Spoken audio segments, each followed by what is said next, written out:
આજના આ વિશ્લેષણમાં આપણે એવા મૂળભૂત નિયમોને સમજવા જઈ રહ્યા છીએ જે ખબર છે સજીવને નિર્જીવથી એકદમ અલગ પાડે છે. જો આપણી આસપાસ એક પથ્થર પણ છે અને એક પક્ષી પણ. હવે એ તો સ્પષ્ટ છે કે એક જીવંત છે અને બીજું નથી, પણ ક્યારેય વિચાર્યું છે કે એવા તો કયા ચોક્કસ નિયમો છે જે આ ફરક પાડે છે? ચાલો આજે આપણે સાથે મળીને જીવનના આ સિક્રેટ કોડને શોધવાની કોશિશ કરીએ. તો આપણી આ તપાસમાં આપણે શું શું જોવાના છીએ? આપણે જીવનના રહસ્ય, ઊર્જા અને વૃદ્ધિ, આંતરિક પ્રક્રિયાઓ, પર્યાવરણ સાથેના સંબંધ અને જીવનની સાતત્યતા વિશે વાત કરીશું. અને અંતે સજીવ અને નિર્જીવ વચ્ચેનો અંતિમ ચુકાદો જોઈશું.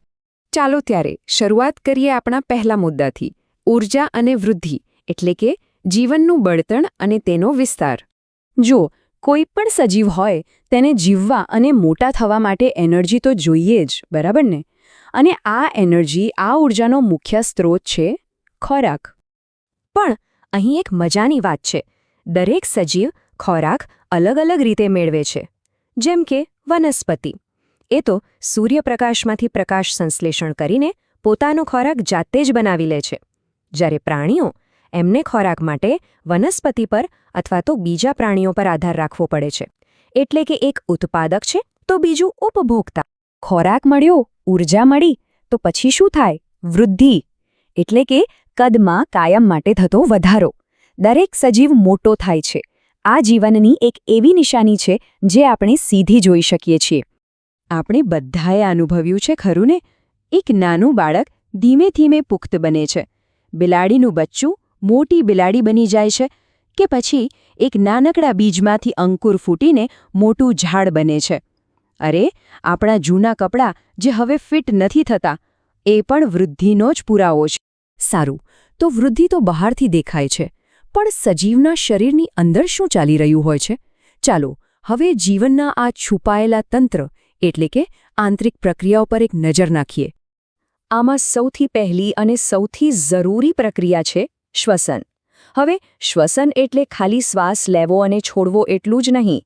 શ્વસન એ પ્રક્રિયા છે જેનાથી આપણે જે ખોરાક ખાઈએ છીએ તેમાંથી ઊર્જા મુક્ત થાય છે. આ ઊર્જા વગર તો જીવન શક્ય જ નથી. અને જુઓ, દરેક સજીવ શ્વાસ લેવા માટે અલગ અલગ રીત અપનાવે છે.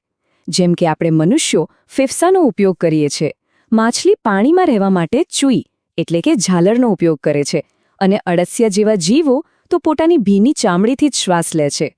કેવું અદ્ભુત છે નહીં? અને હા, કદાચ જાણીને નવાઈ લાગશે, પણ વનસ્પતિ પણ શ્વાસ લે છે. એમના પાંદડાઓમાં નાના નાના છિદ્રો હોય છે જેને પર્ણરંધ્ર કહેવાય છે. એના દ્વારા જ તે વાયુઓની આપ-લે કરે છે. પ્રાણીઓ કરતાં સાવ અલગ જ રીત છે. હવે જેમ આપણે સારી વસ્તુઓ અંદર લઈએ છીએ, એમ શરીરમાં બનેલા કચરાને બહાર કાઢવો પણ એટલો જ જરૂરી છે. આ પ્રક્રિયાને કહેવાય છે ઉત્સર્જન. આમાં પણ પ્રાણીઓ અને વનસ્પતિની રીત અલગ અલગ છે. પ્રાણીઓ મળમૂત્ર અને પરસેવા દ્વારા કચરો બહાર કાઢે છે, જ્યારે વનસ્પતિ એ રાળ, ગુંદર જેવા પદાર્થો દ્વારા અથવા તો ક્યારેક પોતાના પાંદડા ખેરવીને નકામા પદાર્થોથી છુટકારો મેળવે છે. તો આપણે ઊર્જા, વૃદ્ધિ અને આંતરિક પ્રક્રિયાઓ વિશે જાણ્યું, પણ કોઈ પણ સજીવ એકલો તો નથી જીવતો, ખરું ને? એ પોતાની આસપાસના પર્યાવરણ સાથે જોડાયેલો હોય છે. તો ચાલો જોઈએ કે જીવન તેની આસપાસની દુનિયા સાથે કેવી રીતે વર્તે છે. સજીવોની એક ખાસિયત છે કે તે પર્યાવરણમાં થતા ફેરફારોને અનુભવી શકે છે અને તેના પર પ્રતિક્રિયા આપી શકે છે.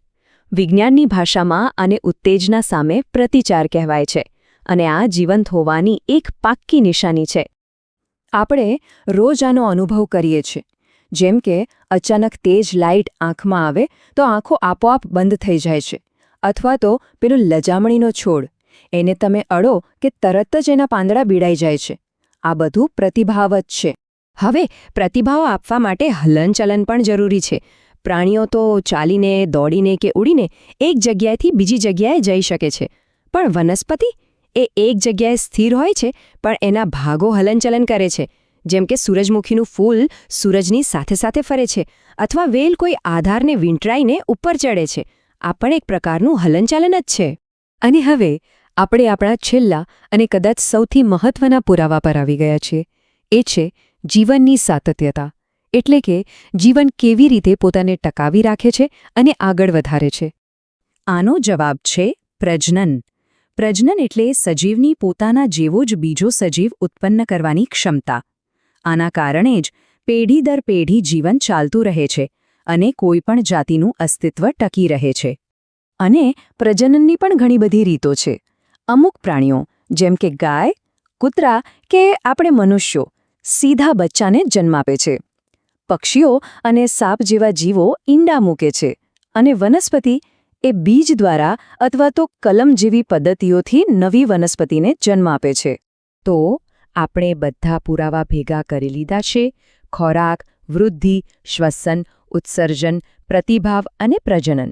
હવે સમય આવી ગયો છે કે આપણે આપણા મૂળ સવાલનો જવાબ શોધીએ, સજીવ અને નિર્જીવ વચ્ચેનો અંતિમ ચુકાદો.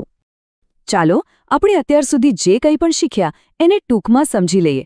એક એવી સરખામણી જે બધા જ સવાલોના જવાબ આપી દેશે. જુઓ, આ કોષ્ટક બધું જ સ્પષ્ટ કરી દે છે. સજીવો એમને ખોરાકની જરૂર પડે છે, એ વૃદ્ધિ પામે છે, શ્વસન કરે છે અને પ્રજનન પણ કરે છે. જ્યારે નિર્જીવ વસ્તુઓ જેમ કે પથ્થર કે ટેબલ એ આમાંથી કશું જ નથી કરતા. આ જ છે જીવનનો મૂળભૂત નિયમ. તો હવે આપણે જીવનના નિયમો તો જાણી ગયા, પણ આના પરથી એક બીજો રસપ્રદ સવાલ મનમાં આવે છે. શું વાયરસ સજીવ છે? એનામાં આમાંથી અમુક લક્ષણો છે અને અમુક નથી. આ એક એવો વિચાર છે જેની સાથે અમે તમને છોડી રહ્યા છીએ. આશા છે કે તમને આ વિશ્લેષણમાં મજા આવી હશે. આવા જ બીજા વિષયોને સરળતાથી સમજવા માટે અમારી ચેનલને સબસ્ક્રાઇબ કરવાનું ભૂલશો નહીં. આભાર.